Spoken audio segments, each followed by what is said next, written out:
কলকাতা লিগের শুরুটা ভালো হলো না মোহনবাগানের।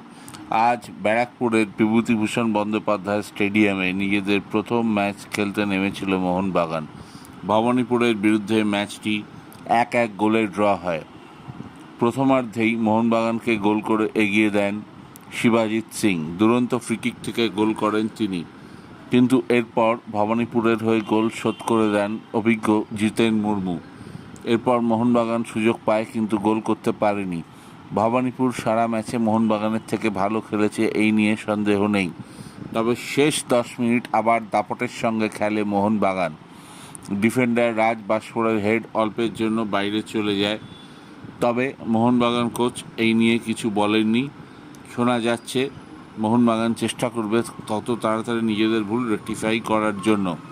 আর এদিকে বিদেশি ডিফেন্ডার সই হওয়ার পর মোহনবাগানের মেজাজ এখন আলাদা।